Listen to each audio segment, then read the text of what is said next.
এটা কি এয়ারপোর্টের মনে হচ্ছে না? Well, yeah, your guess is right. Right now, I am at the Changi International Airport, Singapore. কোথায় যাচ্ছি? Well, Marhaban everyone, how you guys doing today? So welcome back to another brand new vlog. Well, আমার ভার্সিটিতে ওঠার পর প্রত্যেক semester ব্রেকে কোথাও না কোথাও যাওয়া হয়েছে। প্রথমবার গেলাম বান্দরবান, তারপর দুবাই, তারপর বগুড়া আর লাস্টবার খুলনা। আর এবার সেমিস্টার ব্রেকে আমি আর আমার বাবা প্ল্যান করি মালয়েশিয়া ঘুরতে যাব। ওয়েল, মালয়েশিয়া ট্যুরটা নিয়ে আমি অনেক কিছু প্ল্যান করেছিলাম যে এখানে যাব, এখানে যাব, এটা করব, এটা করব। বাট আনফর্চুনেটলি একটা কারণে সব কিছু একটু উলটপালট হয়ে যায়। সো এই কারণে অনেক কিছু করতে পারি নাই। তাও I tried my best to enjoy everything and বাকিটা you get to watch in the blog. So yeah, keep watching and I hope you enjoy it.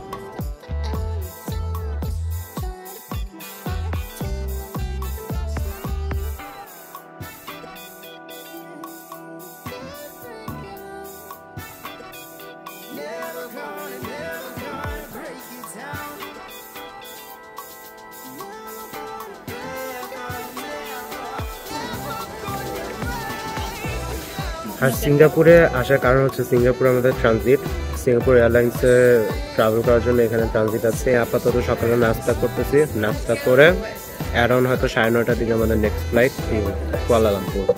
Well, I was hoping যে জুয়েল দেখবো, যেটা সিঙ্গাপুর এয়ারপোর্টের আইকনিক ওয়াটার ফাউন্টেন। আনফর্চুনেটলি ওই সময় দেখতে পারি নাই, কারণ আমাদের অ্যারাইভাল ভোরবেলা ছিল আর ওই সময় জুয়েল চালু করে না। But we got to see some beautiful artificial gardens while going to our boarding gate. আমাদের নেক্সট ফ্লাইট ছিল সকাল 9:10-এ আর মালয়েশিয়া যেতে এক্স্যাক্টলি 1 ঘন্টা লাগে ফ্রম সিঙ্গাপুর। আমাদের ফ্লাইট একদম অন টাইম ছাড়ে সকাল 9:10-এই। সো সকাল 10:10-এই আমরা ল্যান্ড করি মালয়েশিয়াতে। দেন ইমিগ্রেশন করে লাগেজ কালেক্ট করে এয়ারপোর্ট থেকে বের হয়ে একটা ট্যাক্সি বুক করে হোটেলে চলে যাই।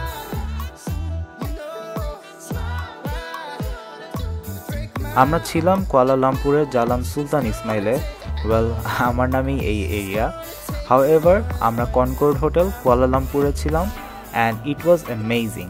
হোটেলের location was quite convenient, so I would recommend this hotel for perfect vacation. দুপুরে লাঞ্চ করে বের হই আশেপাশে ঘুরে দেখতে। হোটেলের পাশেই মনোরেল স্টেশন ছিল। আমাদের ম্যাক্সিমাম টাইম পাবলিক ট্রান্সপোর্ট হিসেবে মনোরেলটাই ইউজ করতে হয়েছে। সো মনোরেলের টিকিট কেটে বুকিত বিন্দাং যাই হালকা এক্সপ্লোর করতে।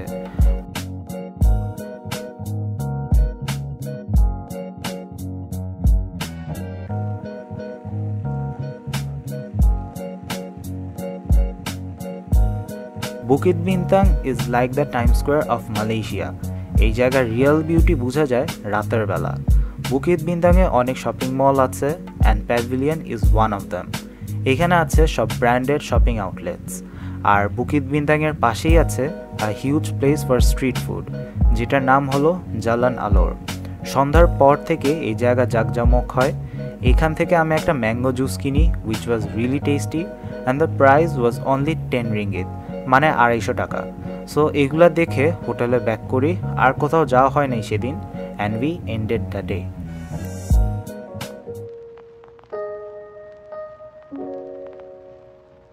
সেকেন্ড ডেতে সকালে হোটেলের কমপ্লিমেন্টারি ব্রেকফাস্ট করি। There were a lot of items for breakfast and every one of them was tasty.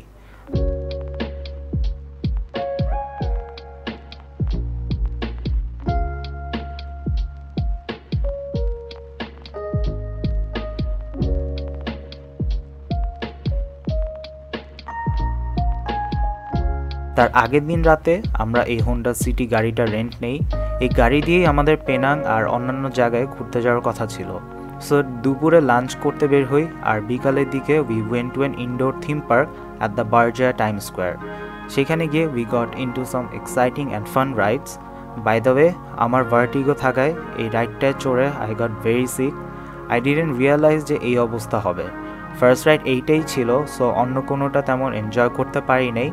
পরে জাস্ট পয়সা উসুলের জন্য রোলার কোস্টার আর বাম্পার কারে চড়ে শেষ করি।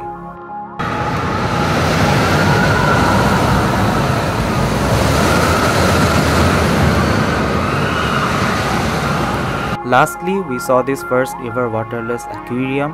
বেসিক্যালি এটা হলোগ্রাম দিয়ে বানানো একটা আর্টিফিশিয়াল অ্যাকুয়ারিয়াম ছিল।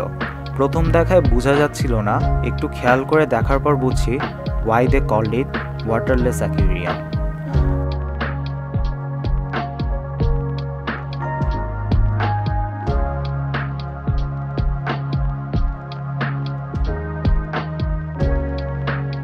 বাট সন্ধ্যার পর একটা ঝামেলা হয়, যেটা the people from whom we got the car they took it back and everything got messed up. আর যা হইছে তার মধ্যে দোষ 90% আমাদেরই ছিল, টু বি ভেরি অনেস্ট। আমাদের আরও কিছু প্ল্যান থাকলেও কিছু করা যায় না ওই ঝামেলাটার জন্য। আই এম সরি, আমি ঝামেলাটা মেনশন করতে চাচ্ছি না। হাউএভার, পরের দিন সকালে একটু দেরি করেই ঘুম থেকে উঠি। পেনাং যাওয়ার কথা ছিল ওই দিন, বাট যেহেতু যাওয়ার হলো না আর একটু ডিপ্রেসডও ছিলাম, সো ব্রেকফাস্ট শেষ করে বের হই কার রেন্টালের খোঁজে। বাট আশেপাশে কিছু না থাকায় আমরা লুলু হাইপার মার্কেটে যাই হালকা কেনাকাটা করতে। পরে সন্ধ্যায় আমরা যাই বুকিত বিনতাংয়ে ডিনার করতে। আর এই হলো রাতের বুকিত বিনতাং। রাতের বেলা এই জায়গার চেহারাই অন্যরকম কম্পেয়ার টু দিনের বেলা। আমরা একটা রেস্টুরেন্টে যাই জালানালোরের পাশে, আর তখনই নামে ঝুম বৃষ্টি। আমরা এই রেস্টুরেন্টে অলমোস্ট 1 ঘন্টার মতো আটকা পড়ি। ডিনারে আমি অর্ডার করেছিলাম নাসি গোরেং টমিয়াম, যেটা একটা Malaysian local food. Basically lemon গ্রাস দিয়ে ওদের স্টাইলে ফ্রাইড রাইস। এটার টেস্ট খুবই জোস ছিল। সো এরপর জালানালোর থেকে কিছু ফ্রুটস কিনে নিয়ে যাই হোটেলে খাওয়ার জন্য, and ended the day. 4th day was quite interesting for me. মন ভালো করে সকালে ব্রেকফাস্ট করে একা একা ঘুরতে বের হই কেএল টাওয়ার আর টুইন টাওয়ার দেখতে। আমাদের হোটেল থেকে কেএল টাওয়ার আর টুইন টাওয়ার দুইটাই অলমোস্ট 15 মিনিটসের ওয়াক ছিল। বাট কেএল টাওয়ারটা যে হিলে বানানো এটা আমি আগে জানতাম না। এটা উঠতে গিয়েই আই মেট মাই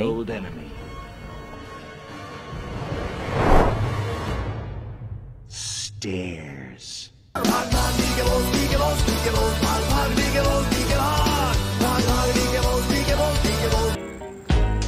এখন উঠতেছি কেএল টাওয়ারের দিকে। এখানে যে গরম, আমাকে একবার বলা হয়েছিল যে to carry water bottles with us, but আমি আনতে ভুলে গেছি। and now I'm getting dehydrated.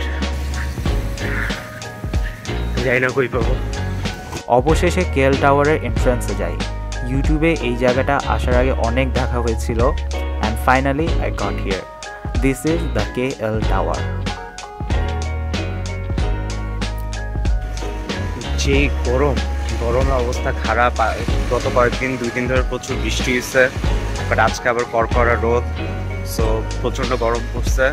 Tired আবার এখানে যেহেতু আপহিল, সো এটা উঠতেও ভালো কষ্ট হয়েছে। সো আই উইল সাজেস্ট যে এখানে আসলে ট্যাক্সি নিয়ে আসে বেটার, অথবা গ্র্যাব, অথবা যদি কার রেন্টাল নেওয়া হয় ওইটাও বেটার, কারণ হেঁটে আসা ইজ লাইক অনেক হ্যাসেল হয়ে যায়, টোল পড়ে যায় অনেক।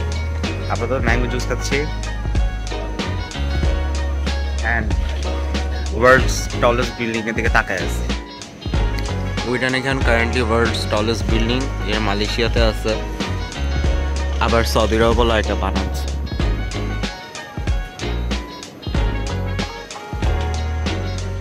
এরপর যাই টুইন টাওয়ার দেখতে। টুইন টাওয়ারের নিচে এই শপিং মলটা হচ্ছে সুরিয়া কেএলসিসি, বড় লোকদের শপিংয়ের জায়গা এটা বেসিকলি। এইটার ভিতর দিয়ে কেএলসিসি পার্কের সামনে যাই, যেখানে ওয়াটার ফাউন্টেন শো হয় রাতের বেলা। আর এই হচ্ছে the Petronas twin towers. Wait, let me switch to night mode, কারণ রাতের ভিউটা বেশি সুন্দর লাগে।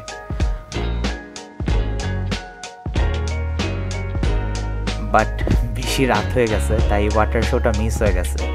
এখানে ছবি তোলার জন্য বেস্ট স্পট হচ্ছে টুইন টাওয়ারের সামনের জায়গা।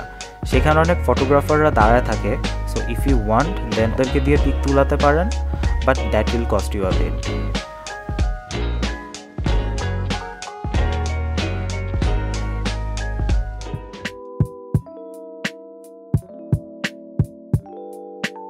পরের দিন সকালে আমাদের গ্যান্টিং হাইল্যান্ড যাওয়ার প্ল্যান ছিল, সো ওইভাবেই আমরা গ্র্যাবে একটা গাড়ি বুক করে বের হই গ্যান্টিং হাইল্যান্ডের উদ্দেশ্যে। পাহাড়ি আঁকাবাঁকা রাস্তা দিয়ে আমরা গ্যান্টিং হাইল্যান্ডের ফার্স্ট স্টেজে উঠি, যেটা হচ্ছে cable car station and GPO, Genting premium outlet. এইখান থেকে কেবল কারের টিকিট কেটে কেবল কারে করে যেতে হয় একদম টপে। আমার একটা ফ্রেন্ড আমাকে সাজেস্ট করছিল ক্লাস 4 ওয়ালা কেবল কারের টিকিট কাটতে, বাট ওইটা না পাওয়াতে নর্মালগুলোই নিতে হয়।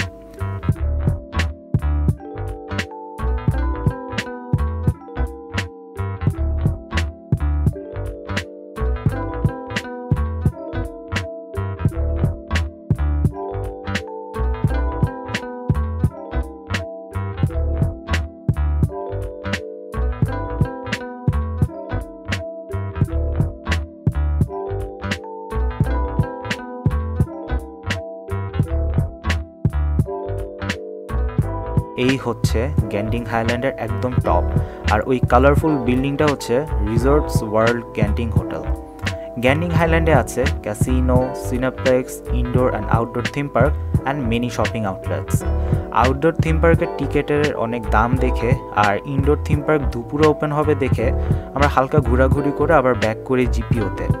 এখান থেকে আমি আর বাবা কিছু শপিং করে আবার কুয়ালালামপুর ব্যাক করি। জিপিওটা মেইনলি শপিংয়ের জন্য বেস্ট, কারণ এখানে অনেক ডিসকাউন্টস দেয় আর সব ব্র্যান্ডেড আউটলেটস আছে, সো 50%, 70%, 30% অনেক ধরনের ডিসকাউন্ট থাকে।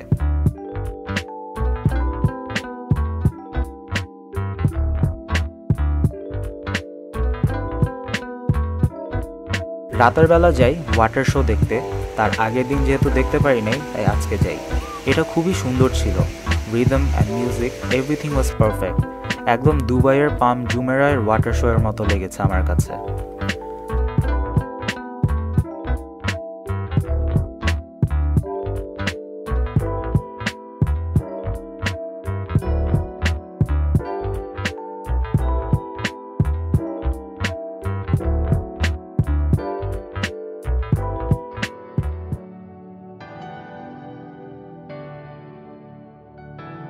Sixth and final day basically আমরা অ্যালোকেট করেছিলাম আমাদের শপিং আর লাগেজ প্যাকিংয়ের জন্য।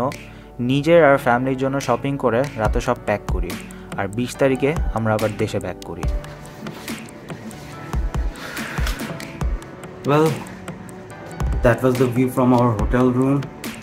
আজকে যেহেতু চলে যাচ্ছি, so I'm going to miss it. And that's the wrap up for this video. Well, the tour didn't go the way I planned it, and that's how life is. It doesn't go the way we plan it, and of course Allah is the best planner indeed. So yeah, I hope you guys have enjoyed it. If you did, make sure to smash that thumbs up button, and don't forget to share this video with your friends. I hope to see you in the next one, inshallah. Till then, Ismail signing out.